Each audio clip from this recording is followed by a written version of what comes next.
This is Pete Moore on Halo Talks NYC. I have the pleasure of bringing Garrett Salpeter out of Austin, Texas, to our audience. We're going to talk about NeuFit, and we're going to talk about technology that is changing the landscape of injury recovery and stimulating the nervous system. I am a big advocate of workout recovery and new technologies, as everybody knows. So, Garrett, welcome to your first Halo Talks. Thank you, Pete. It's a pleasure to be here. So you are a college hockey player, which is near and dear to my heart, as you know, as an avid NHL advocate, and usually sit 20 rows behind the net. And I've done about 15 games so far. So you were a college hockey player. Tell us what happened that kind of spurred you to dedicate your life to healing yourself, and then allowing that to happen for other people. I had this really amazing experience, and part of what made it so profound for me was the contrast to all the experiences I had leading up to this moment that I'll tell you about. So I grew up in Chicago, hence playing ice hockey, right? There aren't as many of us growing up playing ice hockey down here in Texas. But I had several injuries along the way, and I went through traditional physical therapy, traditional orthopedic medicine. And for a variety of reasons, I was so disappointed with that experience. It felt, I would say, disempowering, disenfranchising. And then I had an injury towards the end of my time in college. I was already set to go to engineering graduate school and sort of had, what I thought was going to be the next steps on my life path already set. And I had an injury where I tore some ligaments, and I was told I likely would have to get surgery. And then through a fortunate set of circumstances, I got introduced to a guy who was a chiropractor who was doing functional neurology. So he was looking at how the nervous system responds to injury and how that response can support or not support the healing process. And he used an older version, an analog, more like microcurrent device that used direct current electric fields as opposed to AC or as opposed to alternating current, the more traditional electrical stimulation. And I saw firsthand how working with the nervous system and leveraging the power of these direct current electric fields actually stimulated my ligaments to heal on their own, helped me avoid surgery. And I was very happy and relieved as a hockey player. But as a physics major, as a pre-engineering student, to find something that actually made sense scientifically from first principles and was just such a stark contrast to the poor experiences I had before. It was just such an empowering, actually made sense, wonderful experience that going through that created within me a calling to share this type of work with as many people as I possibly could. And so it caused me to pivot on my life path for sure. Now, when you got that treatment done, there was obviously a technology and a machine that allowed that to happen. Why did you decide, hey, I've got to either create something better, or you say, hey, this is an interesting market, I'm going to get into it? So because of that experience that I had, I actually started a clinic of my own. I came to Austin for grad school, and I linked up with the guy who was the chiropractor for the UT Longhorns football team and started working out of his private practice. I had a 120 square foot room, subleased in his office. That's too big, man. That's like too big of an office. I'm just kidding. Yeah, right. Very, very humble beginnings for sure. Yeah, exactly. Like most of us. And I started actually, working under him as a non-clinician, was treating people using some of these older versions of electrical stimulation. And because of my engineering background, I also did additional graduate work in neuroscience along the way when I really started to understand the importance of the nervous system. And I kept seeing over about 7 or 8 years of working full-time with people in the clinic every day, putting in the 10,000 hours. I kept seeing ways I wanted to improve both the technology and the methodology. And I finally got to a point where for a whole variety of reasons, I realized that the next step for me was actually to create a device that would bring this category of direct current technology into the future, or at least into the present. Mm-hmm. And that, I kind of joke that I'm glad I didn't know how long and how difficult and how expensive it would be to launch a medical device. Of course. Yeah. Entrepreneurs, I was watching something on LinkedIn the other day. It's like, if anybody knew what they were about to get into and look back 10 years, they would say, there's no way I would do that again. That's crazy. If I knew what I had to do it would be a much tougher decision. But that's what makes great companies and great products is the unknown of how much is going to hurt Right. to get there. Let me ask you a question, just from a standpoint of there's a lot of technology out there right now that is in the workout recovery and injury, prevention and optimization and healing space. We're affiliated with a company called Higher Dose. They've got an electromagnetic field, which I lay on an hour a day.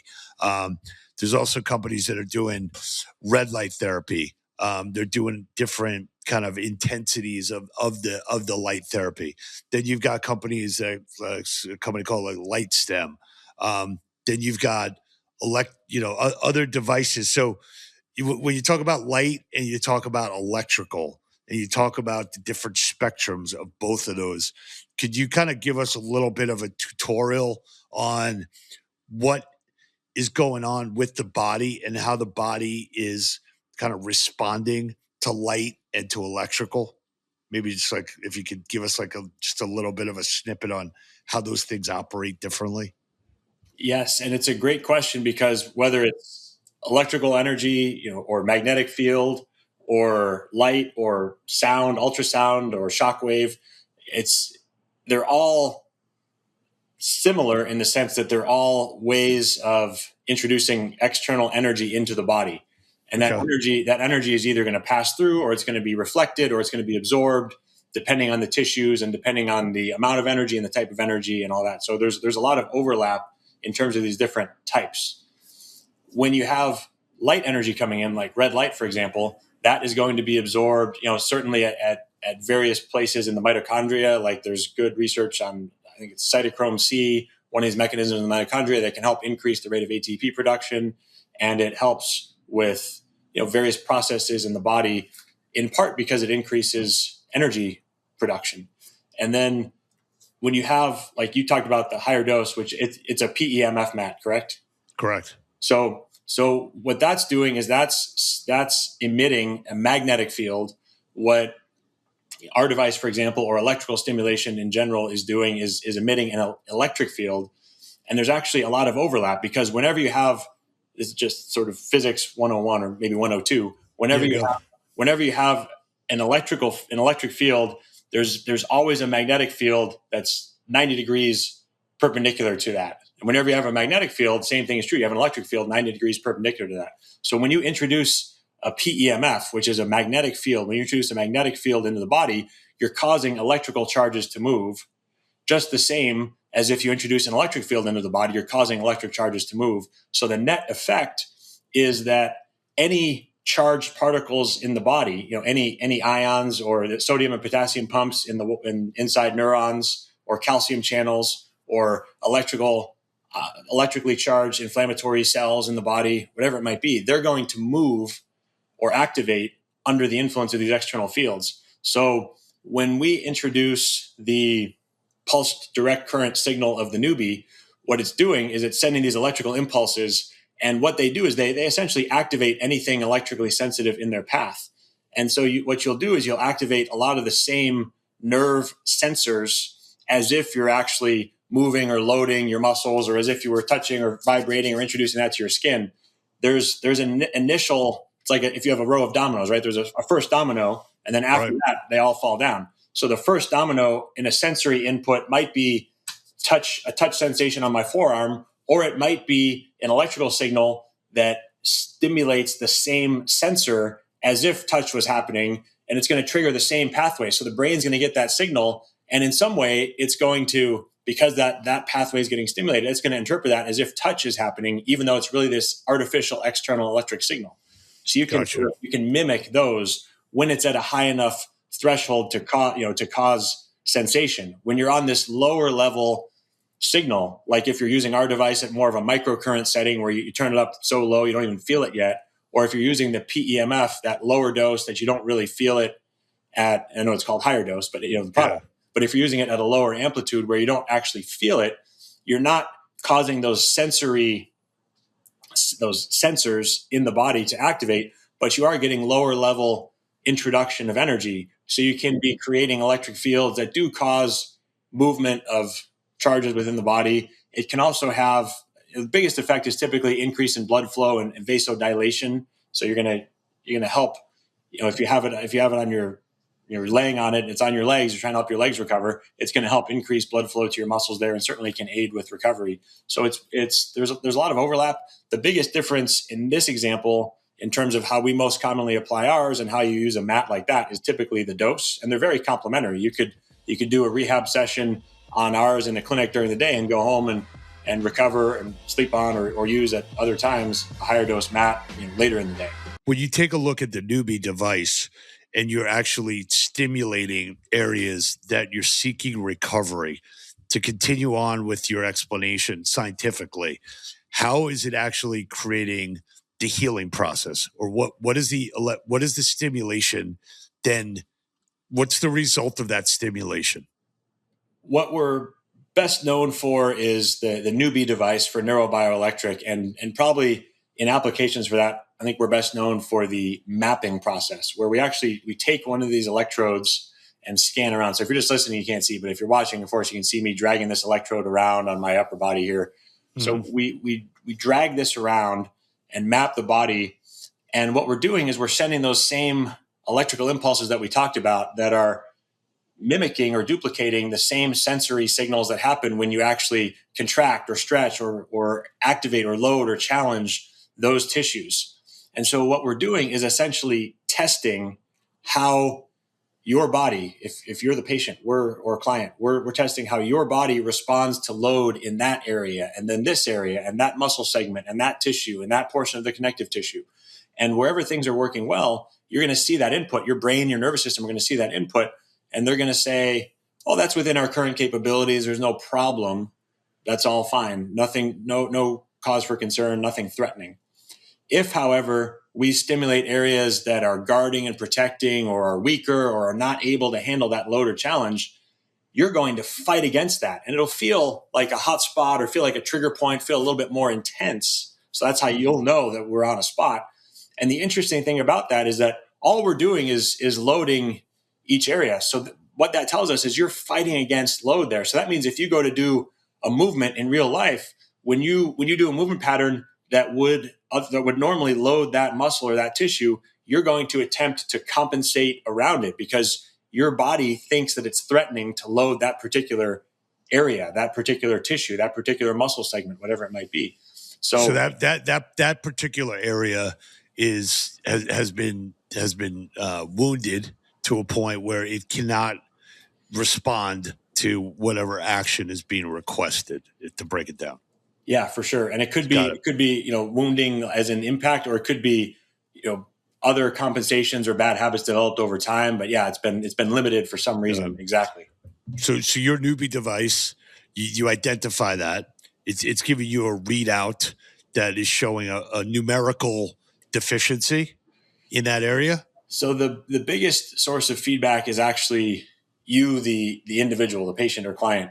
When we scan around, we're asking you to tell us where it, essentially where it hurts, where it feels more intense, where it feels more like a trigger point sort of thing. Got it. Okay. And then from there, you're staying on that area, you're stimulating that area, and that is then actively repairing that at a more rapid rate than any other, recovery tool or technique or sorry. Yeah, I think so. And I believe actually very strongly so. Mm-hmm. And what we're doing there is really restoring function. Yes, there is an effect on tissue healing and repair. And when we get these immediate effects, we often have situations where we'll do a first treatment on somebody, and in 10 minutes of active work, they gain, 60 to 90 degrees of lifting their arm up overhead, range of motion, or they can, if they're doing a forward bend, they can only touch their knees, and now they can get down to the ground.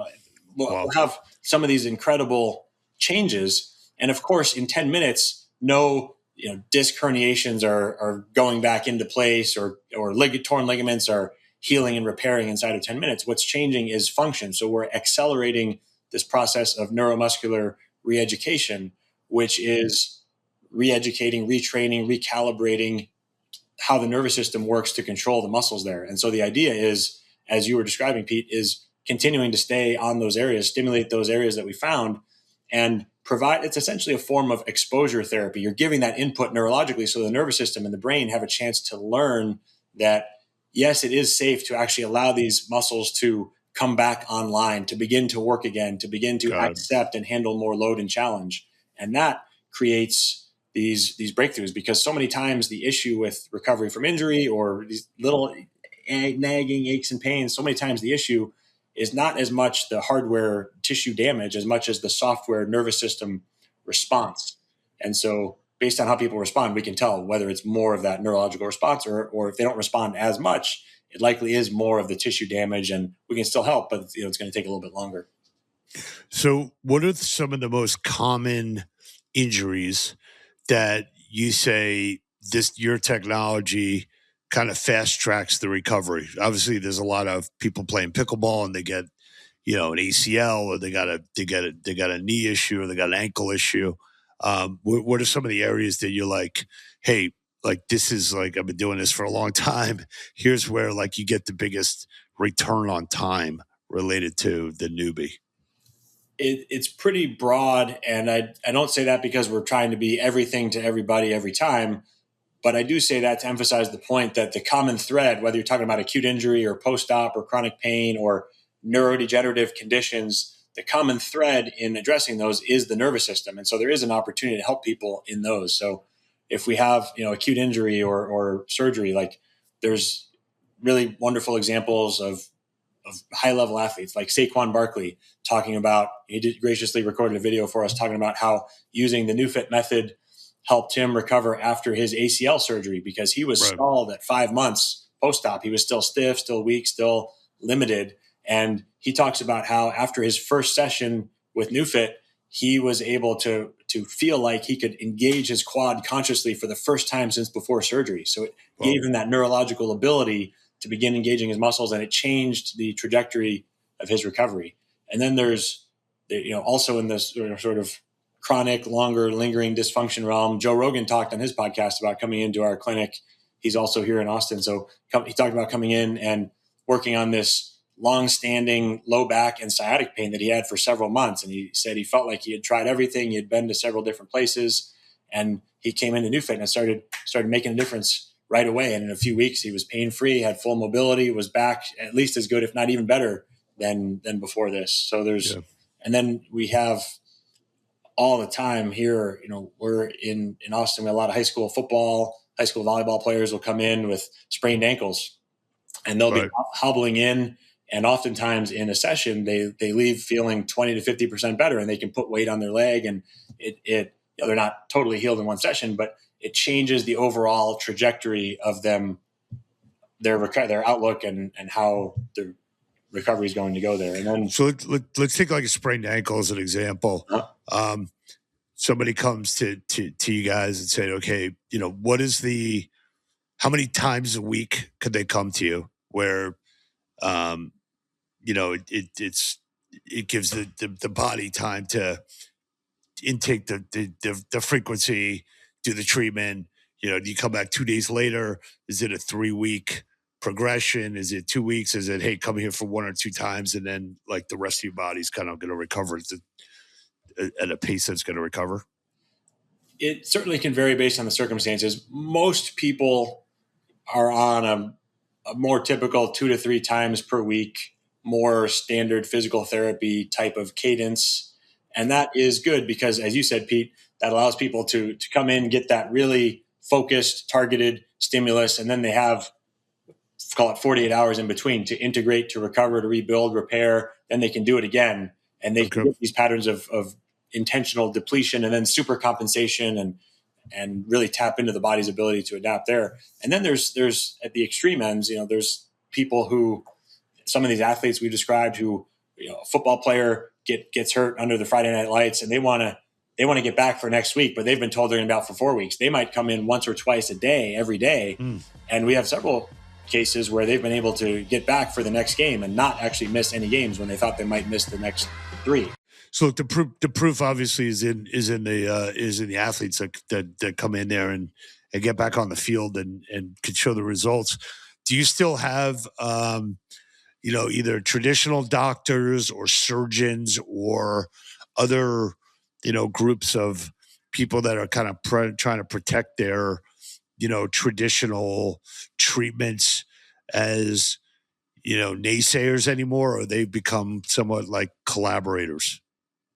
That's a really interesting question. There is certainly a range there. Also, a vast majority of surgeons now have come to understand how important rehabilitation is afterwards. There was, even in the time of my own career in the last 15 to 18 years, I think there was a time when many surgeons had the mindset of, I did the important part, the surgery's done. What you do after that doesn't really matter. It's sort of going to be the same no matter what you do. It's going to be 6 months, whether you really hit the rehab hard or don't do very much, not really going to make a difference. And now I think the pendulum has swung back into or swung to a much more appropriate understanding of, hey, the rehab that you do afterwards has a huge impact on the overall outcome and the ability to reduce the risk of re-injury and get back to higher levels of performance or similar levels of performance and all that. So there is a lot of sentiment there. And we have team surgeons from many Major League Baseball, NHL, NFL teams that we interact with that are very supportive of this. We have one, I think, is actually, we're starting for the first time to put together an advisory board this year. Part of one of these kind of fun things that I never really thought about in the beginning, but we're doing later on here. So, and actually a team surgeon is going to be one of the members of that. So great. So last question. Obviously, we've got a lot of listeners here that either have rehab centers, have med spas, or are doing different types of workout recovery. Give us a little background. You got 400 clinics that you're in right now. Is it a purchasing the equipment? Is it a leasing of it? How does the business model work? The clinics or facilities that acquire the Newbie device, yes, they can purchase it and own it.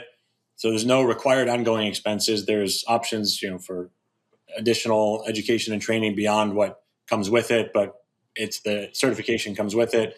And then there's also very minimal expenses of electrodes and the consumables and stuff like that. And the 450 to 500 clinics as of the time that we're talking here, there's physical therapy, chiropractic, and then there's some gyms, med spa type of places that have, as long as there's an appropriate medical oversight, someone clinical there who can at least direct, even if they're not doing the hands-on treatment themselves, then it's a great fit. And the offer there, or I think the value proposition there is that every day or every week, you're going to see these stories of people coming in and in their first session having breakthroughs that make them feel inspired and motivated to want to be a customer of yours, to continue on. It creates a tremendous amount of buy-in. And then there's many clinics that see patients through their plan of care, and they're so happy and they build these relationships, and then they elect to continue on and continue to use the NeuFit method and the Newbie device for fitness and maintenance and nervous system recovery, like a vagus nerve stimulation protocol for the parasympathetic nervous system. So there's all these different applications. Awesome. All right, man. Well, I'm sorry you got hurt back in college, but I think it was a good thing for thousands of athletes. So thanks for that and coming on and, keep pushing. I'm a big advocate of this, as we are in the entire Halo sector of making sure new technologies get introduced and become mainstream. So congrats on what you built, and look forward to watching your success and, use the device as needed, because I'm still an athlete, and I might trip up a couple things along the way. So I'll see you in the clinic as well. Thank you so much. Right. I appreciate you guys having me on.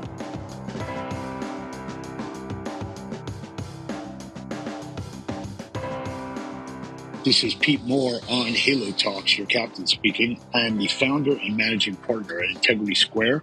We've been around now for 15 and 1/2 years. We have been helping people like yourselves get capital, do mergers and acquisitions, consulting, strategic advice in the health, active lifestyle, and outdoor halo sector, trying to help as many entrepreneurs as possible get to the next level and take that inflection point and be the force behind your growth. We are helping companies that have at least $3 million of EBITDA, around $10 million in revenue, and we are positioned to help you get institutional growth capital or to negotiate deals with strategic partners. If you go to integritysq.com/ISQ, you can see our capabilities deck. Happy to set up a consultation at any time that is free of charge, and we look forward to you helping solve obesity, loneliness, and diabetes. And go Halo.